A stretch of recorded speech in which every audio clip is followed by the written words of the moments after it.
Welcome back to the classroom.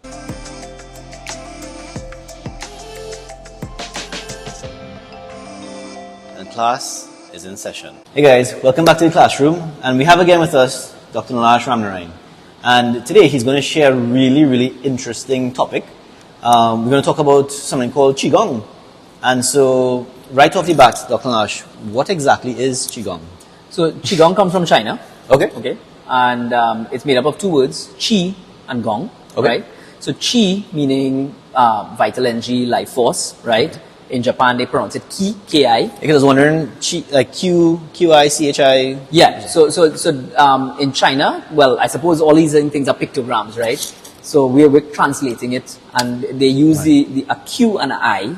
Right. And so that is pronounced Qi, C-H-E-E, right? If you're doing it phonetically.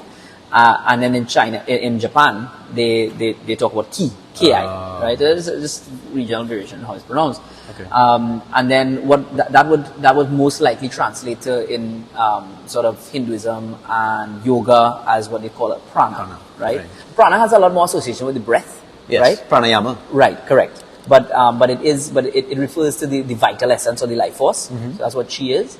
And Gong means practice. Well, not like that, but so many different, but yes, Gong means practice, right? Actually, that's where the word Gong Fu comes from, right?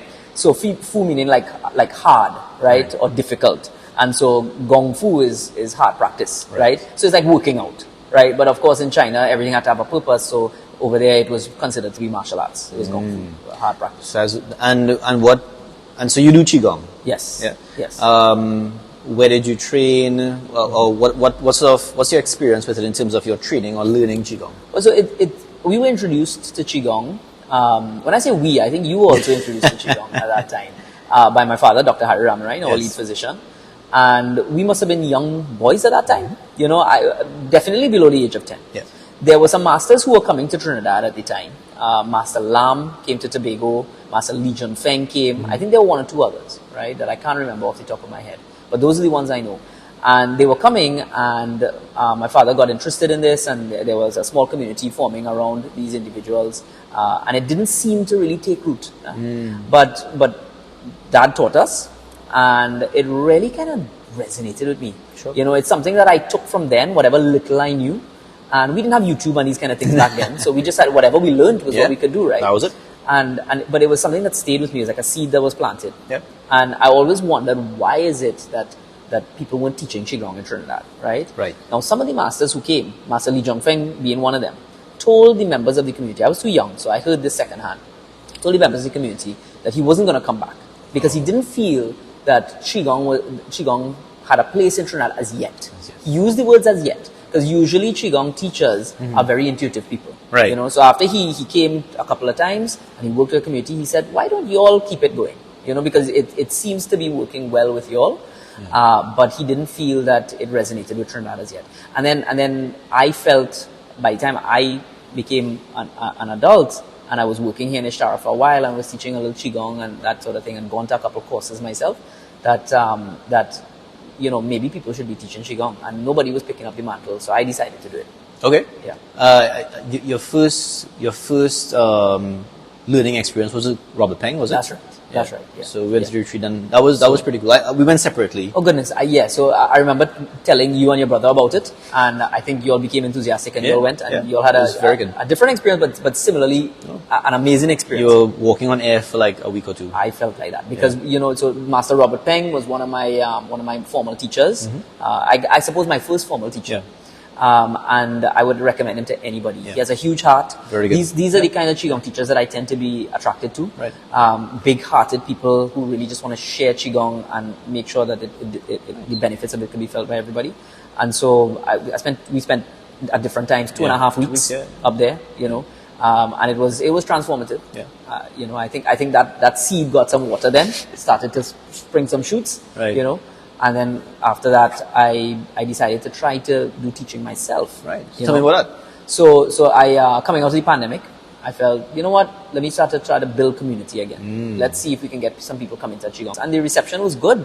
Right. You know, I did a couple of classes and we got 20 to 40 individuals in each class, which was really good.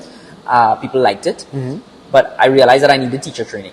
So I was just showing them some of my personal practice. And so then I decided to become part of an online community with a teacher, Mimi Dima, and she is of Chinese origin, but she's American and also now lives in Britain. Okay. So she mentored a group of teachers. Okay. And so I benefited from that all of last year, 2023. Right.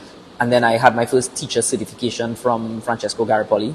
As your current teacher? That's my current teacher. Right. So I went to Boulder, Colorado last year, and I trained with him and became teacher certified in one of the forms that he teaches. Right. And then he came and did a retreat here, and I certified in a different form.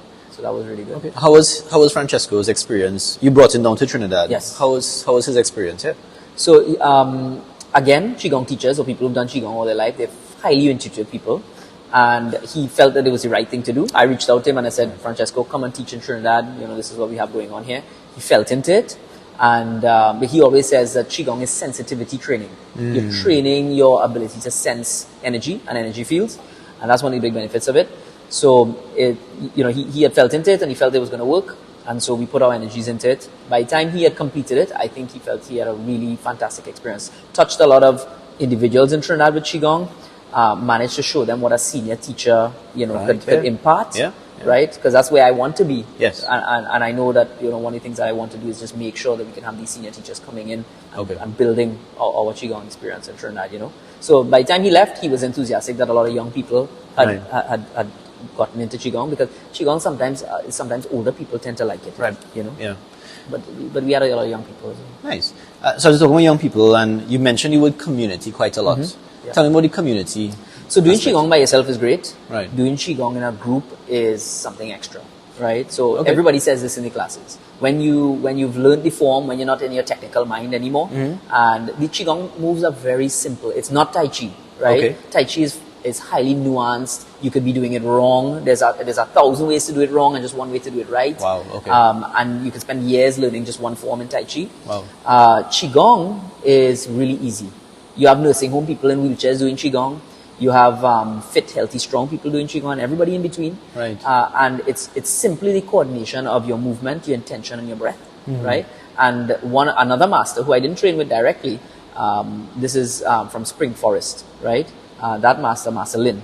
He says that you can only do Qigong good, better, and best. You can't do it wrong. You can't do it bad So at all. there's thousands of ways of doing it right. Wow. Okay. Yeah. And because I guess Trinis are much more familiar with yoga. Yep. So how is that different? How is Qigong different from yoga? Yes, I get this. I ask this all the time. Dr. Roshan, you might answer that question better because you do both yoga and Qigong. I watch yoga being done. I mostly do Qigong. But I feel that yoga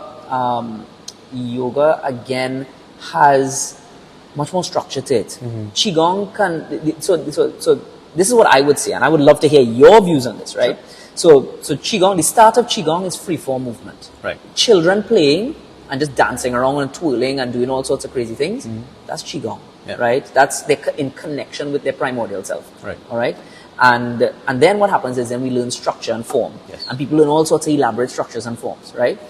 Tai Chi, as I said, it's a very technical thing, but it is actually a type of Qigong. Right. Okay. Right. But it sits in this huge umbrella that is Qigong, right?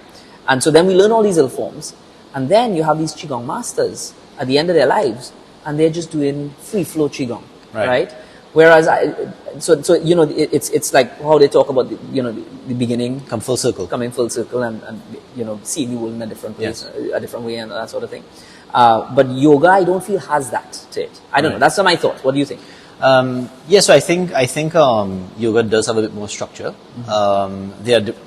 There are many different types of like yoga styles. I guess with Qigong as well, you have a bunch of different yoga like Qigong styles and whatnot. 7,000. 7,000. Yeah. I actually feel, having done both of them, I feel they're really similar. I feel that they're similar at its core, because what you're doing is you're bringing spirit, heart, mind, and body into one. And it's all about focus, mindfulness, being in the present. To me, and you could correct me if I'm wrong, but I find Qigong and yoga, they're a form of meditation. Because you can't be doing Qigong or yoga and be thinking about what's for dinner, or like to work tomorrow. It's just being totally present in the moment. I think it's in essence is the same, just dressed up in a different way. Right. I mean, I know fundamentally they come from different places, very similar to different points of views, different ways of life. We're all just trying to be as best as we could be, and so I actually see them as really, really similar. Yes, yoga does have a bit more structure to it, but I do know of some yoga teachers, for instance, who just allow you to, okay, well, this is what you could do. Roll with that, and I think it's about being authentic in that regard, and so not trying to. The goal is not to touch your toes or to be able to fold up in a pretzel. The goal is to breathe. The goal is to be present. The goal is to be mindful of your body, because we're only mindful of our body when something doesn't work well. Right. We can only feel our hands if it hurts. Yep. We only get pain in our kidneys if it's a pathology there. And so doing yoga, at least. For me, at least, you're extremely mindful in a really positive way about your body, and I get that feeling with Qi Gong as well. Yeah. So, I don't know if you experience that with Qi Gong too. So I like what you said there about them being meditative, Yeah. because that's what I also often tell my new students. Yeah. I say, look, I'll put my hand up. I can't meditate. It's very difficult, Yeah. right? I know you teach classes on meditation, Yeah. but I find it very difficult, and I'll tell everybody that. I sit down there, try to quiet my mind. I think about 1,000 things, and sometimes I fall asleep. Right? That's my experience, right? And so what I find, but the value of being in a meditative state is absolute, right? So I suppose the way that I induce a meditative state in myself Right. is through Qi Gong. Yeah. And again, the combination of your breath, your movement, and your intention, Yes. it has that way of doing that. Yep. Yep. And for people who are busy, for people whose minds work quickly, for people who need to kind of see the value of coming down to a different level of the brain working. Yeah. Qi Gong works. It works Yeah. for me, and I imagine like what you're saying, that yoga does the same thing. So in that regard, it's very similar. Yeah. In terms of, so you're a certified Qi Gong teacher, Yeah. and so what sort of classes do you offer? So what I did most of last year, and I'll change this up going forward. What I did last year is I taught sets. Okay. So I taught a Qi Gong set. Right. And I would pull together people for 5 or 6 weeks. Sure. Give them that set, and then leave some videos in their hands, and then move on, and so on and so on. So Okay. what I want to do now is I want to have a regular community, people coming together to practice Qi Gong, because like I said, you get this buoyancy in the energy field when you do these things together.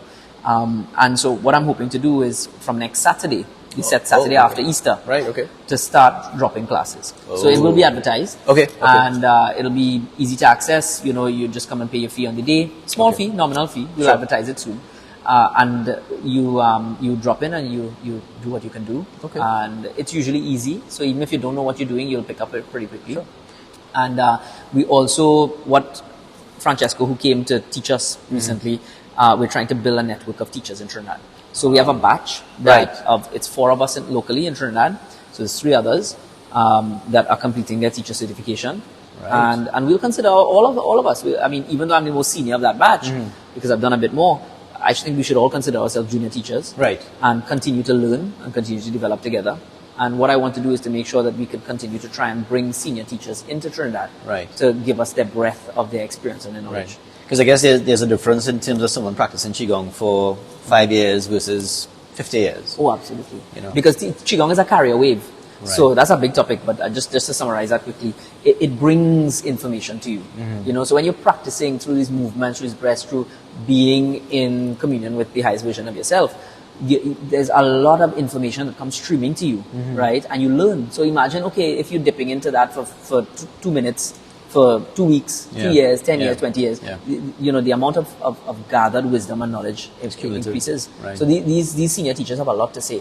And when they speak, you see that it's experiential wisdom, Right. not something they read in a book.